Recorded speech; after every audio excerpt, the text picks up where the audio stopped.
Devlin, Untamed. 5, 4, 3, 2, 1. The Platform. Welcome to the podcast, people. Martin Devlin, Locked in War, iOS It's Only Sport, the only daily independent sports radio show in New Zealand. Free of handouts, free of government money, free of PR schmuck. Just a couple of blokes talking sport and loving it all, apart from last night's cricket. Oh, yeah. Was cricket the winner? Did we lose that, or did they win that? The T20 last night, we're all over it in the podcast like the Aussies were, our bowlers in those last two brutal overs. Greg Peters, NZRL CEO, on Stacey Jones' appointment as the new Kiwi coach. Stacey's a great guy. He really is. He's a brilliant guy. If you ever get to meet Stace, wonderful man. But how come the interview panel rejected and overlooked Wayne Bennett? Was it a really close contest or not? Or what does Stacey have that Wayne Bennett doesn't have? Certainly not in terms of coaching experience or trophies in the cabinet or all of that stuff. But, you know, when you look at that panel, and it was Eddie Colese from Softball New Zealand as the Black Sox coach, it was Honey Hedemini, it was Greg Peters himself, the CEO, it was Motu Tony, and it was Tabata Nico. So some damn good league brains with lots of experience and love for that Kiwi jersey, and they chose Stacey. We talked to Greg all about that. Super Rugby, the big build-up continues. Tyrel Lomax was on the show today from the Hurricanes. Tom Coventry, also the assistant coach of MP. Plenty of Super Rugby to talk about in this podcast. Supercars, Larko Larkham. Well, it's all underway again, the V8 race at Bathurst. Not the great race. Bathurst, this round has replaced Newcastle. Why? Well, Larko explain all of that. We talked about Supercars today. Couple of other topics up for grabs too. Russell Crowe's voiceover ad for the NRL in Vegas. Have you seen that? It's absolutely brilliant. And just a little bit of chitty chat as well about T20 and the fact that 36ers were hit last night. I mean, is that cricket as you wanted? Is that cricket as we think cricket should be? Oh, just get over yourself. It was a hell of a night's entertainment. Let's talk about it and talk about why it was such a great match to watch. We start the show the same way every day. Tablets in hand, I say gather my flock. It is time for a sermon. Let's talk that T20 last night and go to the mountaintop. We live in an amazing, amazing world, and it's wasted on the crappiest generation of just spoiled idiots. Well, that was highly entertaining. Last night's T20, New Zealand versus Oz at the Cake Tin, down to the very last ball. Did we lose it or they win it? Probably a bit of both. 215 for 3 was an excellent total first up. Ration, 68 off 35, brilliant again. Great to see Devon Conway back among the runs, 63 off 46. On paper, it looked a very defendable total. Anytime in limited overs cricket where you're asking the oppo to score it over 10 and over is a hell of a good place to start. Immediately, you're applying scoreboard pressure. Immediately, they got to start finding the fence from the very first over, which means they got to wog and slog, which in turn means they're going to give up chances. Most economic bowler for the Aussies, Hazelwood 9 and over. Stark 9.75. Mitchell Marsh 7 and over. He only bowled 3. The rest 10s, 14s, 16 for Maxwell, who bowled 2. Should we have defended 215? You see, if we can crack that total on that wicket, then surely they could as well. And that's exactly what happened. Head and Warner gave them a start. Mitchell Marsh anchored the innings, and Maxwell and especially Tim David were free to whack at anything and everything in the hope it would come off, which ultimately it did. 36ers hit in that match. God, who'd want to be a bowler? Lockie Ferguson was our best, 1 for 23 off 4, economy rate 5.75. He had 1 wide. Anything under 6 on that pitch with those boundaries, really impressive. The rest of our bowlers all went for over 10s. 4 wides from Southey, 3 from Ish, also proving very costly. In the end, we put ourselves in the perfect position to win, and we just couldn't close. They needed 35 runs off the last 2 overs. That should have been a gimme. But no, 19 off Milne's final over, 16 off Southey. 2 overs. And in the end, it came down to that. And Australia, once again, they were just better with the bat. Devlin. What do you want? We want information. Information. You won't get it. The Platform. 0800 2233 33283 is our number. If you're at the cricket last night, you want to talk about that. Lachlan, headlines are what? Well, I guess I don't have to talk too much about the cricket because you covered it all already. Just that the Black Caps lost the opening T20 last night in Wellington. 2 more to go. Yep. I guess if there's good news, we're going to have Trent Boult for the next 2. But also, I don't really want Trent Boult on the team, so it doesn't really change anything for me. I'll say this as well. Look, I obviously want New Zealand to win at everything that we compete in. But I don't like T20 cricket at all. There's too much of it. I don't enjoy it. I don't think it has the strategy. I don't think it has the skill set needed, or all-round skill set needed for the likes for Test cricket. So I don't like it as much. Look, what it is it's like having a continuous penalty shootout in a game of football. It's like having a continual dunk contest in NBA basketball. It's just made for Instagram sport. And 36ers in a game. Look, it is what it is last night. 22,000 people attending, it can't be wrong. I'm damn sure that the TV viewing figures were through the roof as well. And if people are loving it and they're enjoying it. But look, I don't like the Black Clash and I don't watch it. But I absolutely fully appreciate and applaud everyone who watches that. T20 cricket has its place for everyone who loves it. Come the World Cup, I'll be into it. But 36 in a game of cricket, to me, it's like watching a game of baseball that ends 25-24. It leaves me cold, mate. Yeah, fair enough. I want to see some pitching. I want to see some death bowling. Yeah, well, what I was saying was that essentially that I actually didn't mind seeing Australia chase that down in the end because I don't care who wins. It's T20 cricket. Yeah. I don't really care. And then I thought, well, if they can get 35 or 36 off the last 12, I'd like to see that happen. Ask me next week when the Test match starts. All I want to do is win one of those two against them.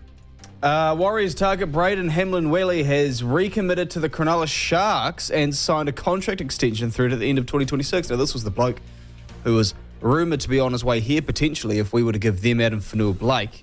It did obviously rely on Braden Hamlin-Welly signing with the Warriors and wanting to make that move. Fanua-Blake has gone to the Sharks, but they're also keeping Hamlin-Welly. Interesting.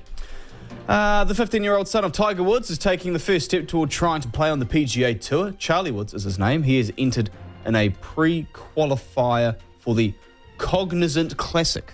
He's quite good, Charlie Woods, apparently. He's 15. I mean, he's got reasonable genes, hasn't he? Yeah. New year, same old Formula One, it seems. It's only pre-season testing at the moment in Bahrain, but Red Bull's Max Verstappen, the 3-time defending world champion, has proved he's still the man to beat. He was comfortably the quickest on the opening day of testing, completing 143 laps and wrapping up 1.14 seconds clear of his closest rival, Lando Norris of McLaren. Don't bother watching Formula One this year. It's going to be the exact same. Yeah, there is no one who loves F1 who's not reacting exactly like that. As soon as I saw that story today, my first reaction was, 0.7, how much are they holding back? Yeah.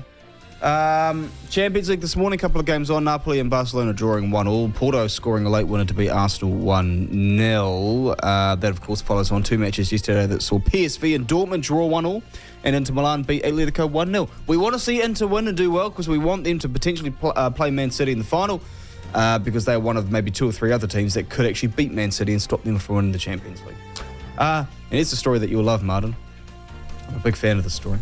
Taylor Swift and Dave Grohl have forced Welsh Rugby to relocate to Twickenham this summer, where they will face world champions South Africa on June 22nd. So because of Taylor Swift and Dave Grohl, Wales can't play. So they've just put the stadium out. Essentially, yeah. Okay. Well, that happens, mate. Well, it's amusing because no one, not no one. Didn't the All Blacks play the Springboks at Mount Smart last year because of the FIFA World Cup? Yes, but because of another sporting event. But my point is that not many sports fans around the world like Taylor Swift that much at the moment. So it's quite amusing.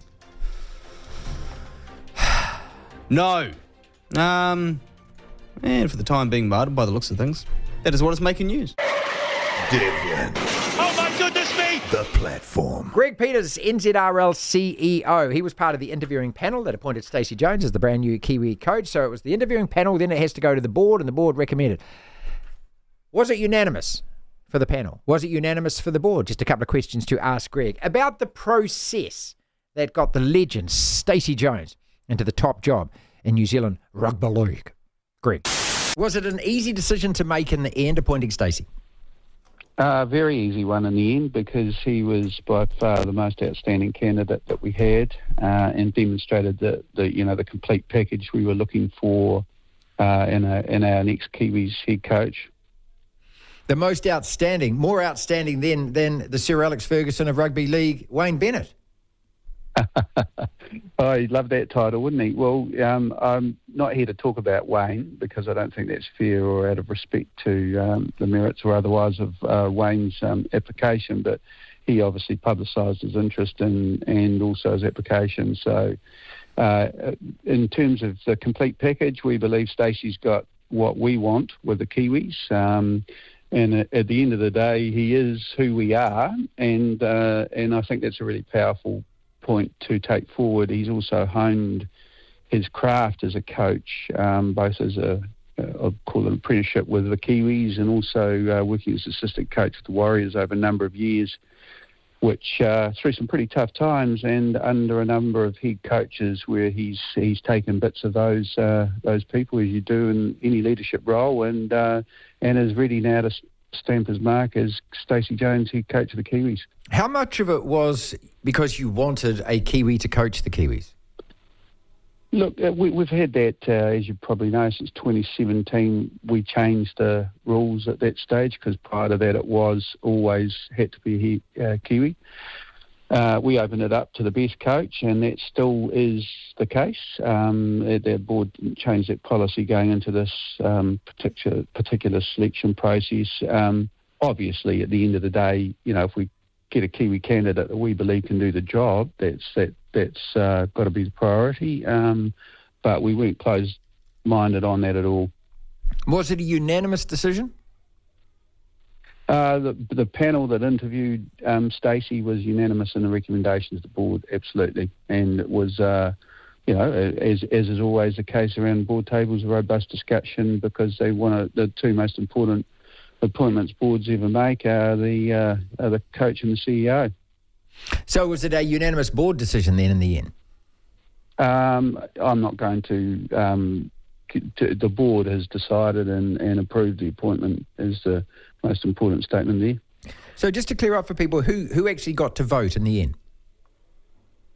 So the panel consisted of Hani Harami-Smiler, Tyrel Lomax, Eddie Kalassi from High Performance Sport NZ, and a legendary coach and another code himself, myself and Mototoni as management representatives on that, and we made the recommendation to the board, and the board has the final say, and they approved the appointment. I know you don't want to talk about Wayne, but people just want to know why not. I think let's talk about why, and why is the complete package of Stacey that Stacey brings. As I said, he is who we are. He gets the cultural connection part, which is our connection to the land and connection to the people, and whakapapa back to several parts of New Zealand that he has. That's a really powerful and unique part of the Kiwis that other countries, some other countries don't have in the same way that we do, and we have grown that connection. Particularly in the last year or so, and prior to that, obviously it's always been there, but we've put a lot more emphasis on that. And also, importantly, it's the leadership of the players now and the standing up of people like James Fisher-Harris and the leadership group, and driving the way they want to play the game and standards within the team. And we just think all of that, Stacey understands and gets. And that's a really important part as well as being a pretty astute technical coach. Greg Peters, NZRL CEO, with us. Does that imply then that Madge Maguire didn't get all that, because he seemed to be absolutely immersed in it? Yeah, no, not at all. I mean, he was growing into it, and anyone who, and myself included, who doesn't come from those cultures necessarily. It's a lifelong journey. It's not a finite thing. You've got to keep learning and growing into that space. And Michael was great at that, and he had took huge strides in that area in the last sort of year, 18 months. And you can see the way the team connected and came together through the Pacific Championships last year, and even at the very narrow loss at the World Cup. But certainly in the last year, the growth of that group and the cultural connect of that group and the leadership of the players. Michael has had should take a lot of credit for that. Greg, just if you could put a percentage basis on it, how important is the cultural connection stuff compared to how important results are? Look, we're all, and Stacey would say this too, we're here to win, right? So at the end of the day, that's number one. However, how you do that and who you are is really important. If you ask any high-performance team, and you just look at the Warriors, they've done a lot of work in that space. And sure, your next question is so they didn't win the NRL, but they went very deep into the competition last year and a lot and performed in part of a huge rise in popularity of the team and the way they were playing. And that's about understanding who you are and grounding yourself in that culture. And that's what you fall back on in the hard times. And if you don't have that grounding and you don't have that understanding, you're missing a key part in a high-performance team. To hear the full interview, download the platform at the App Store. Via Platform Plus, you can go back and listen to the whole show and all of the interviews in full. Devlin. That is a disgusting act. The platform. I'm sitting here. Yeah, I don't know how to... I mean, the text messages going absolutely berserk. I'll read those in a second for you. How to couch this, how to frame this, how to say this. I don't want to be disrespectful to anyone at all. I really like Stacey Jones. He's got the job. Excellent. I wish you well, Stace. And, you got big shoes to fill because Madge Maguire has just come off a 30-0 win, a record win over Australia. So that's the standard now. Right. New Zealand Rugby League to me is not a government department, okay? It's not a government department under Labour. It's not a change organisation. It's not a social awareness organisation. It's a administrative body for a sport. And at the very peak of that pyramid is the national team, the Kiwi Rugby League team. Now, that's a national sports team. So by definition, that means to me it encompasses absolutely everybody in New Zealand. Doesn't it? Am I reading this wrong?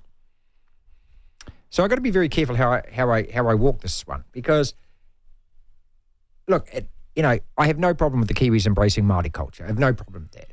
But to me, the Kiwis have got to embrace, by virtue of their name, Kiwi, all culture, New Zealand culture. And that doesn't matter who you are.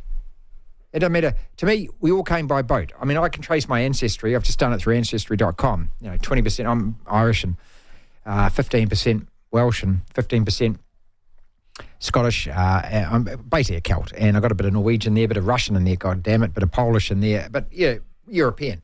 My culture is as valid. My history, I suppose if you want to call it, my whakapapa is as valid as anyone else's, and it goes back a lot longer than anyone can claim to here in New Zealand. It goes back tens of thousands of years longer. We know that. I mean, that's just science has told us that, right?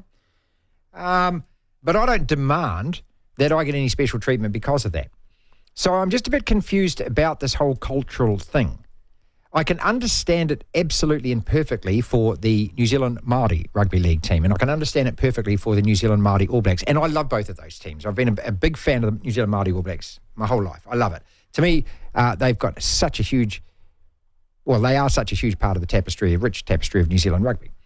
But I'm just a bit confused by all this because it's kind of like, is it the Kiwi Rugby League team, the Kiwi Māori Rugby League team, the New Zealand Māori Rugby National Rugby League team, or what? It's one thing to kind of embrace that, but to put that above everything else, is that the right way that this team should be administrated? Some of the text messages that have come through. Martin, osmosis by idiocy, NZRL, NZRU, FU, that is, must share officers, as it's the only explanation as to why they both made two of the dumbest decisions ever. Fiji Test not in Fiji, turning down the best rugby league coach in the world, says John. Well, just what woke nonsense, Greg, says this texter. Are the New Zealand Kiwi team a Māori team now, are they? I'm not being racist as this texter, I just want to know, because that's what it seems like. I'm sorry, Martin, that sounds like a load of BS, says Ian. Reasons and excuses changing all the time. Cultural connection, my backside. Another one, cultural connection crazy. It's rugby league, for goodness sake. Kiwis have got no show now. The same woke attitude that Tabata and co had as coaches. It's just nuts. I'm peeved. I'm pissed off, says Steve. Bennett was the man.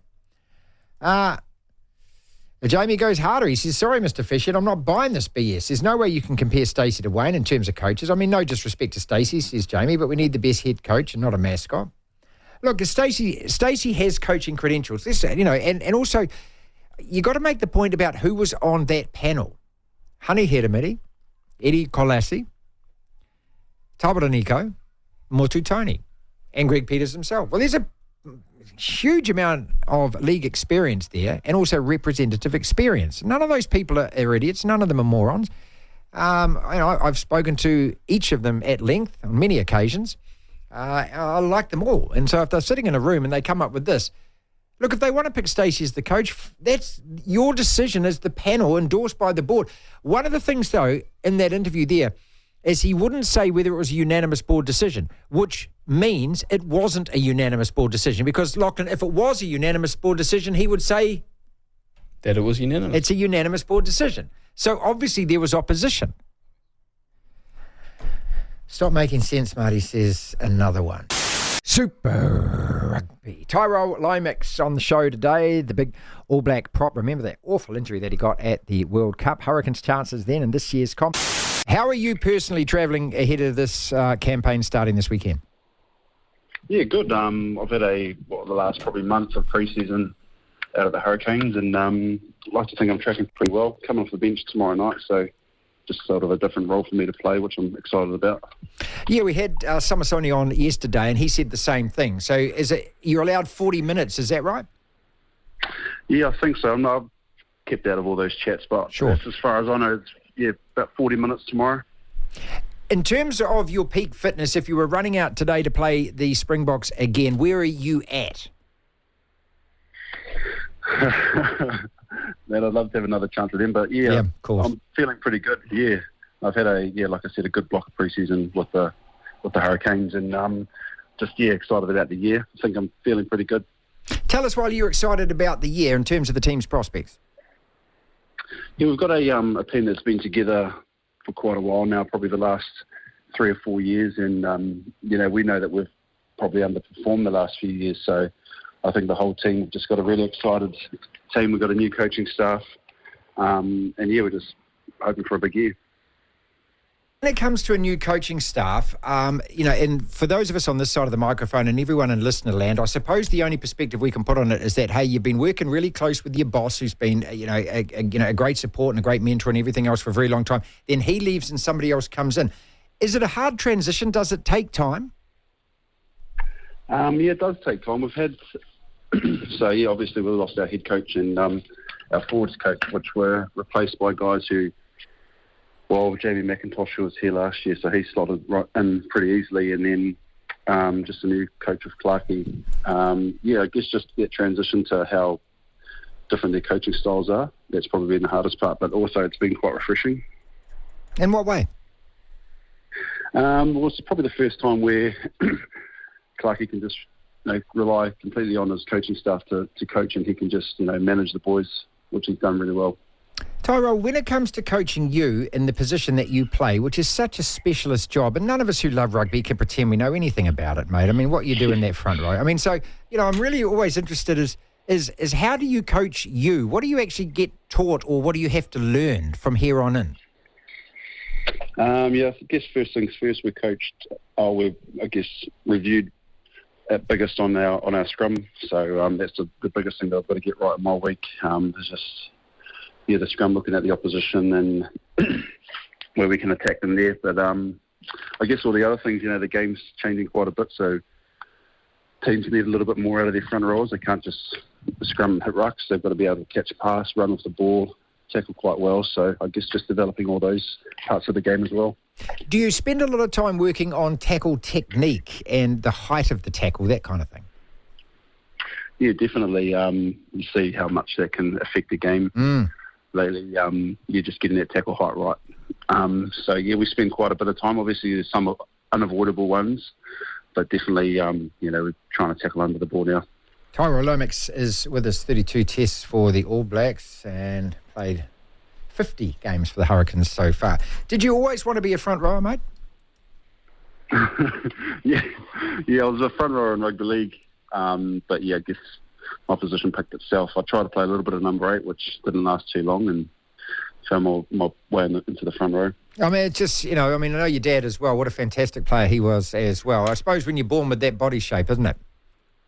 Yeah, exactly. Yeah, there's only one position for me. So, Mind you, you're 6'4", mate. You're a big boy. I mean, you ever thought about, getting the line out going as well?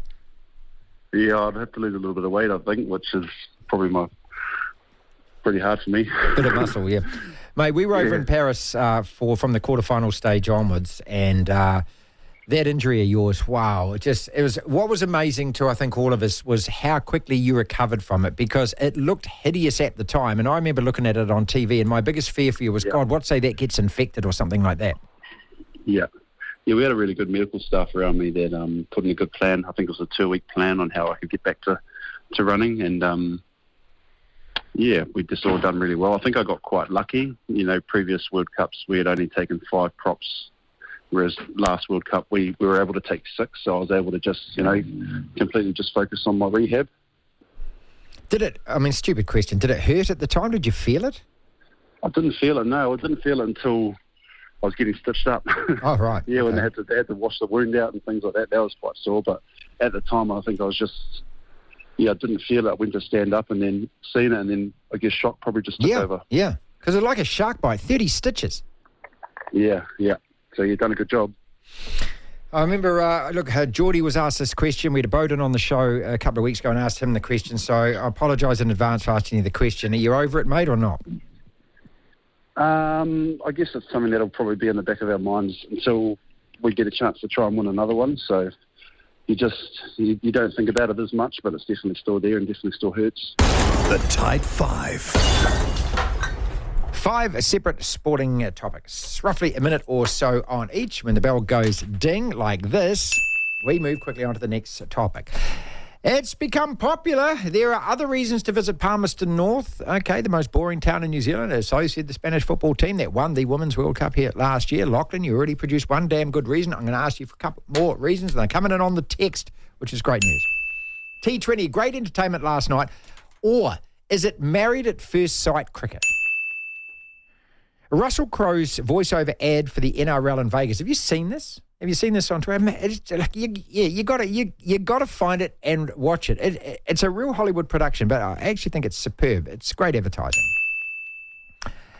The OFC Women's Olympic Qualifying Football Tournament. They've named the team of the tournament. I'm going to get you to guess how many football ferns were in that team, given the fact that the football ferns won every game 28-0. Max Verstappen. Oh God, here we go. Is there a single person who loves motorsport in the world, apart from if you work for Red Bull, when you hear that he is 0.7 of a second faster than everyone else in pre-season testing in Bahrain? 1.2 is it now? Well, I mean, that's even bloody worse, isn't it? Well, why bother watching the goddamn sport then? And the Bears quarterback, Justin Fields, has unfollowed the Bears' Instagram and all their social media. He's saying, Lachlan, that I just want to break from social media for a while. In New Zealand, we have an expression about that. It's called, yeah, right. Let's start with the T20 last night. Cracking entertainment, or is it a penalty shootout / slam dunk basketball contest / NFL Pro Bowl skills test / reduce everything to just an Instagram way of playing sport / 36s last night, Lachlan. Now, look, I'm like everyone else. I love the spectacular 6. But if I'm going to go and watch a game of baseball and it's 45 plays 43 at the end of 9 innings, I'm not staying for that game because I think it's a joke. I think it makes a mockery of it. So I'm a dinosaur like Greg Martin. I like the bowling as much as I like the batting. I like the nuances of it. I like the balance between the two. It's just so heavily weighted now in favour of the guy with the bat. And if that's all you like about cricket, I think you're missing out. Can I make that point? Yeah, but it caters to a certain palate. Caters to a certain, that's it. And look, and it's not like I didn't enjoy it last night, but if there was another game like that at Eden Park where it's 980 beats 1,200. Just stop it, mate. Just stop it. I sat there at the end thinking, and I said it to my flatmate, who, like me and you, loves Test cricket so much more than T20 and doesn't like T20. I did sit there and say, as a casual viewer, or a non-cricket fan, or a very casual cricket fan, that's enjoyable. Like that's entertaining. That's what it is. I don't enjoy it because I don't like T20 cricket. It's all about, as you say, you may as well have a machine bowling balls That's at it. you. You might as well. I mean, that's what I think you do. Get rid of the bowlers eventually and just have a bowling machine. Okay, this one bowls off spin, this one bowls medium pace, this one, and just put it in the slot and see who can hit the most sixes to win the game. Look, we've had a text in from Craig. He says, Martin, it's hard to believe 216 would have been a very good score in one-day cricket in the early 80s. It's true. And in actual fact, I think when we played England in that final a few years ago, I think it was only 220 or something, or 30, wasn't it? Yep. But it becomes a chess match. Yeah, I'm not begrudging anyone that paid the money to go along, because if you pays your money, then I respect the fact that you've spent your hard-earned going to watch sport. But there's aspects of it which just leave me cold. That's why I can't wait for the test next week. Give me another good reason to go to Palmerston North for the weekend this weekend. The Lido swimming pool. The New Zealand Rugby Museum. Yeah, it's well worth it. There's a bizarre place to have it. I've been to the New Zealand Rugby. They used to. Why is it in Palmy? Why is Palmy? I mean, answer that question for a start. Yeah, to be fair, there's a lot of Palmies in New Zealand. They North, used to have the All Blacks Greymouth training camp there. So before the 2003 Rugby World Cup, that's where the All Blacks went, to Palmerston North. And I actually that's why we lost. I think that's they just got so bored by the time they got to the tournament. They were all. No, I think that's where Irans eventually got based as well. I think that's where Mex took Irans as well. And we've had up here, Martin, the New Zealand Speedway Sidecar Championship at Arena Manawatu. Yeah, that'll do. I like that. The Turbos, when it's rugby season. Bucketheads, I love those guys. Yeah, I love those bucketheads. Russell Crowe's voiceover ad for the NRL in Vegas. So it's about a 45 to a minute second ad, and what he's doing is he's explaining the game of rugby league to the American audience. It's superbly edited. It's a rock and roll video, and also he voices it, Lachlan, in the Maximus Legis voiceover, where they've just cranked the bass up, taken out all the tops, added 9 extra gonads to the guy, and look, watch it, people. Decide for yourself. I'm not interested. I like it. I like it. I actually like Russell Crowe. Same. There's a lot of New Zealanders. A lot of people like him when he don't gets like him. drunk and misbehaves. That's my favourite Russell Crowe, because that's the real Russell Crowe. I've seen him on a few talk shows. He seems quite an amusing person. He is. Look, he's part of the Crowe family. If you've ever met the others, if you met the late, great, beloved Marty, or if you met Jeff, the Crows are good buggers, mate. Come on. But also, I cannot get... I love the NRL. I'll debate for days that it's the best sports competition in the world. But I cannot, for the life of me, get behind matches that are being played in the US. I think it's a waste of time. It's a waste of money to think you're going to get any sort of... We've talked about this a lot. You're not going to get any sort of a foothold over there. You're not going to. You are delusional. It's all a waste of money. Having said that, look, to use him, because he's obviously very familiar to the American audience, and he's just explaining the game. Have a look at it, see what you think. 505 on the text and let me know. No. The Bears quarterback Justin Fields has unfollowed the Bears' official Instagram page and all their social media just because he wants a break, Lachlan, from social media. Oh, he's sick of all the trade rumours. That's why he's doing it. That's why he's doing it. Of course that's why he's doing it. Well, fair enough. His official explanation is he doesn't like social media anymore. I tell you, I bet you a year's salary. I bet you my year's salary, Justin Fields, against your year's salary, that you're on social media every day and night, mate. Even if you don't post, you'll get somebody else to do it. Anyone that says that I'm switching it off because I don't... For someone who admittedly doesn't know anything about the modern generation's I don't want to know social media habits and uses, you think you're the expert, I don't want to know anything. Do you know why? Because what social media is an excuse for porn, mate. That's what it is. It's just picking up and... Or maybe that's just what you use it for.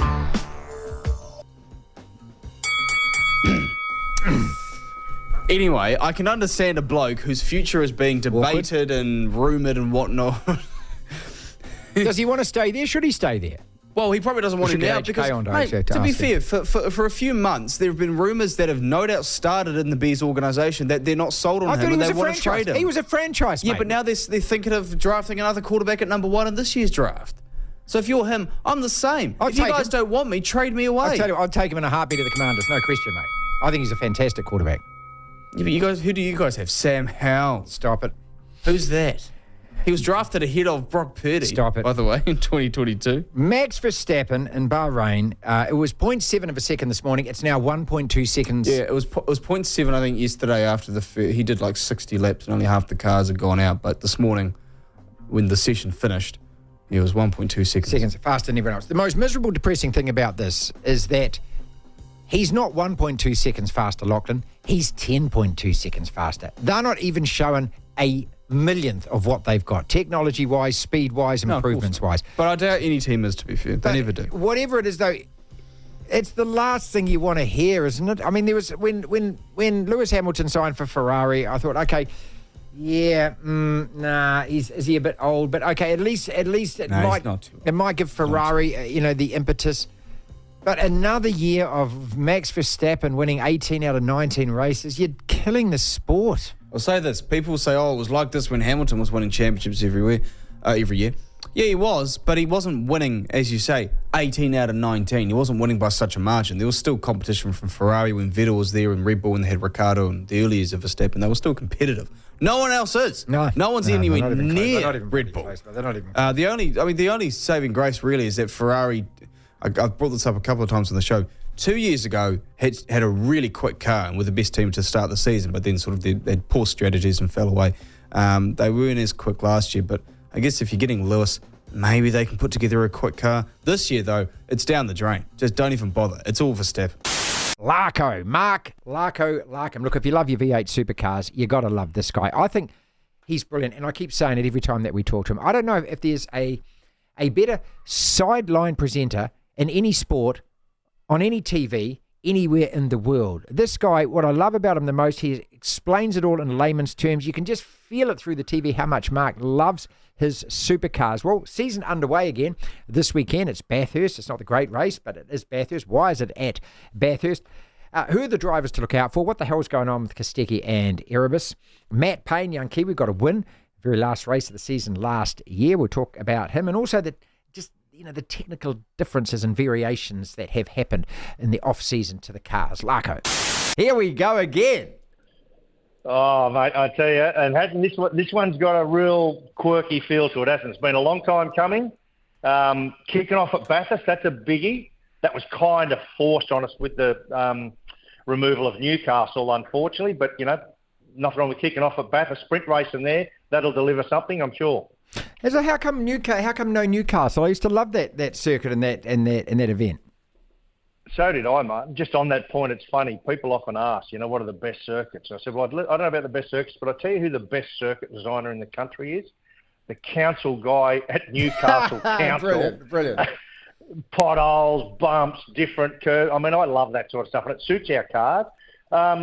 Look, mate, I think, a bit of a stoush between the locals and the council and the New South Wales government. I think there's a bit of everything and everyone involved, and unfortunately, for the moment, it couldn't proceed. So they had to find another location in New South Wales, and obviously Bathurst was the logical choice. And on the back of the 12-hour, it sort of made a 10-day motorsport fest, if you like. Does it take anything away from the big Bathurst race at the end of the year? If I'm honest, Martin, I think it does. But, I'm sure this wouldn't have always been our first preference. It was kind of, to find a solution. It was a really short window of time.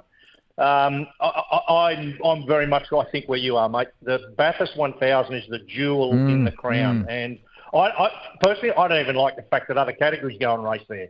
I think call me old school, call me a dinosaur, but I grew up revering Brock, Moffat, Johnson, Bond, and everything that was the Bathurst 1000 from the early 70s. And I don't know, I'd seek to preserve it as long as we can as that iconic event. Having said that, good for Bathurst, good for the community. And, I don't think this weekend's going to be so much about the circuit, Martin. I just think this weekend's going to be so much about, wow, the championship is wide open.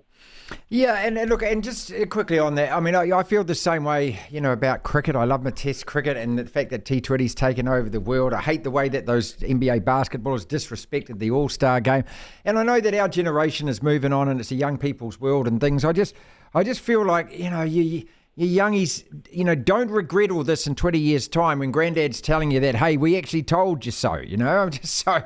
The tradition and history in sport is worth preserving because that is how we get it. That's how we appreciate it. That's what we love about it.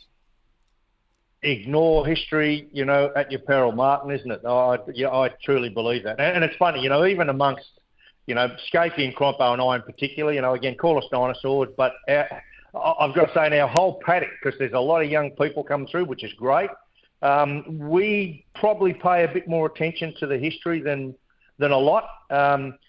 Personally, one of my favourite moments, mate, at Bathurst every year is, Freddie Gibson, Alan Moffat. Well, he didn't come this year, he's not well, but, Alan Moffat, Bondi. I've become friends with all those guys over the last 20 years, and to actually grow up with those guys, your icons, and then they come and see me in the hub and we talk racing and talk shop. It's just it's a beautiful, beautiful thing. And, and Peter Brock even helped me early in my Formula Ford career. And they're titans of our sport. And just like rugby, rugby league, I'm a rugby league guy. I just can't get Brett Kenny, Peter Sterling, those guys out of my head. That's just how it is. But, life rolls on. But you know what they say, mate? I've got kids and they all want to, they're all a bit weird and funny as they leave school and they're going to save the world, save the animals, save the planet, and then they get a job and they've got to pay the rent. Man, doesn't it change fast? Everything changes. Mark Larkham is with us. We've got Supercars this weekend at Bathurst. Erebus and no Brody Kostecki racing first race. So what is going on there? Oh, mate, hand on heart, Martin, I can't tell you. I'm not a news hound. I'm not a news journo, so I don't pick up the phone and chase it. So I probably know as much as, and to be honest, mate, I probably chase it less than most in any case because and I'm not being clever here, but because I know everyone in our pit lane so well, and I almost consider everyone a friend, if I pick up the phone and ask people questions, I feel like I'm putting them in a compromised position. I don't like to do that. So I'm just happy to wait my turn and I just want to know the facts. I'm not really interested in the conjecture, and I can't sit here and honestly say to you I know what the facts are, so hard for me to comment. There's obviously an issue that I would imagine would be very complicated, just thinking about it logically, and I honestly don't know where it goes from here. But what is interesting is, that team, I mean, they've got a challenge, haven't they? Because they've built that up into a championship-winning team, and I take my hat off to Betty from Erebus. Betty Clemenco, I really do. We watched her come into GT racing years ago, and I've become good friends with Betty. I love her on our pit lane. She's a character. She adds. And when she first came, we see people come a lot in our sport, and they come and go, think it's going to be easy. Betty never thought it was easy, and went through some tough yards. And the way she has hung in there and supported her team has been monumental. And now she's won a championship. I mean, she's won it all. I mean, just it's an incredible story. But now that's a really young team. And just think about the wave they've been riding, last year when Brody, I can't remember what he went, 10 races or something. They're on the podium, I think, between them probably 18 to 20 times. So that wave of success, and to take nothing away from LeBrock and Hazelwood, who are going to, take those spots there now, with great respect to them, they are not Will Brown and they're not Brody Kostecki. So personally, I think the team's going to take a bit of a hit. And they've got to make sure they can pick themselves up and dust themselves on. And when and if Brody comes back, I have no idea. To hear the full interview, download the platform at the App Store. Via Platform Plus, you can go back and listen to the whole show and all of the interviews in full. Greg Martin, ladies and gentlemen. Marto! We're a couple of old dinos, is what we are. Greg does a breakfast show, Triple M, out of Brisbane. They rate their potatoes off. They do. Talk about men's things. Talk about men's stuff to a male audience. And guess what? Yeah, the advertisers love it. The customers love it. The punters love it. He appears with us every Thursday. The former Wallaby fullback, Marto. What was unreal last night, mate, was 35 off 2 goddamn overs. If we can't shut the door on that. I said, I yelled at the TV 100 times. What time was that? Because I turned it on about 7:30 or whatever. So what's that, 10:30 your time? Whatever time it finished, I went, oh, my God, I've missed most of the game, which is exactly what I usually like doing, and just saw what an exciting finish that was. Cricket, I'd given up on cricket. I've said it's all over. But when you win like that, that was extraordinary. What a great game. Yeah. What an angry bunch of cricket fans you've got. Well, okay, all right. I mean, David Warner got a send-off, didn't he? But he blew kisses to the crowd. It didn't look as though it affected him too much. I actually liked David Warner for a few minutes there last night. It was good. I liked seeing him booed. I love booing because booing's such a funny thing. When you're at the footy and you just go, oh, everyone's booing, I better boo, and then you just start laughing because it's such a useless thing. Booing, how's that going to hurt? No, Stone style. Look, when we were at the World Cup in France last year, every time somebody was taking a goal kick, they used to, there were signs coming up in the ground announcers say, please show respect, don't boo. Bugger off, mate. We're allowed to boo. Look at the NBA basketball. There's guys stripping behind the basket now when they do free throws. You're meant to put the guy off, aren't you? That's the point. Home ground advantage. Have you heard of that? Yeah. Oh, God. No, that was bloody good last night. Who was the guy trying to field? He was trying to knock it back in, not realising all he had to do was stop it, and you would have beaten us. Yeah. Anyway, I don't want to talk about cricket. That's not what we're here for. No, well, we've got 2 test matches, one starting next week on Thursday. And so, look, if the T20s, none of us are going to care about or remember if we manage to nick. Do you know how many times we have beaten you in a test match in cricket? We've played 45 times. How many wins? Well, I'd say 5 while Hadley was playing. God, you're a sod. We've won 8, okay? We've won 8. Oh, all right? Sorry. And five of them happened when Hadley was playing. You're exactly right. That was the point. Listen, I reckon there's a bloke rang us on radio the other day to tell us, so we talk cricket. I said, I'm not talking cricket. He said, I'll tell you cricket. He booked a flight to go and watch one of those test matches. He said it's sold out. Is that possible? Yeah, it is, yeah. So sold out the first 4 days in Wellington, okay? So, yeah. And look, I know the basin only holds 6,000 or 7,000. Yeah, well, people love test cricket still in New Zealand, okay? So, yeah. I mean, there were 22,000 there last night at that T20. Super Rugby starts this weekend. Your Reds versus the Tars, your most hated opponent. So who wins that game for a start? Well, I hope the Reds because they're my old team, plus I really love them. Mate, they got a new coach. They got rid of Thorny. They got a bloke called Les Kiss. Do you know Les Kiss's background? He's a leaguey, isn't he? Well, he was, but he's at great pains to say I'm no longer a leaguey because he's been coaching rugby overseas and with Checker, and then he went over to Ireland for many years. But he was a rugby league winger who then first came to rugby, he was a defence coach. And I went, hold on, I can't remember. And all the time I watched him play Origin and for North Sydney and stuff, I can't remember watching him make a tackle, yet somehow he became the defence coach. But now he's the coach of Queensland, so I'm right behind him. And actually the Reds look pretty good, mate. They got 10 Wallabies. I know that doesn't say much. But hang on a second. So they look, they're making the right noise. Lachlan, he just said the Reds look pretty good, mate. Sorry. He just said Reds look pretty good. You never know. Listen, nobody's lost a game at this time. At this stage of the season, nobody's lost a game. I love Phil Ward, the CEO, mate, exhorting the Australians to say, you've got to do it for Australia. You've got to step up for Australia. This is so important. How about you get some players, Phil? I know. Well, they're all going to league. I've told you what's happened. All the leagueies now go and park their players from the age of 15 in all our rugby schools. And and rugby kids don't want to play anymore, and it's horrendous. A rugby union, a rugby league, and AFL are just completely squishing and killing rugby because they've got such a tribal little local lens. They don't go, oh, look at these 2 big games called soccer and rugby union. They're global. We don't care over here. All our fans just go rah rah rah rugby league and AFL. So rugby's struggling as always to make a noise, but this is its one chance before league and AFL kick off. This is the biggest weekend. Blokes still want to watch people run into each other. They do. But the problem always is this weekend there's more drop ball than any other weekends because defence is the main thing this weekend because they're all full of muscles and speed and everything. They want to tear into people. The worst thing is it's the one chance you get every bloke in Australia watching rugby and there's too much drop ball. I hope that doesn't happen this weekend. I know it's pre-season, but I watched a fair bit of the Broncos versus North Kerr. You actually look bloody good, mate. They are bloody good. Yeah, they got these young guys. Their only problem will be having big heads. They've got that Adam Reynolds waddling around, and he just puts them in the right position. So they've just got about 5 guys who are really, really good. The Broncos, the only thing that'll worry them, they need to pull their heads in. They're getting a bit ahead of themselves. There's 4 of them wearing nail polish. That troubles me, or am I just old? Here we go. No, okay.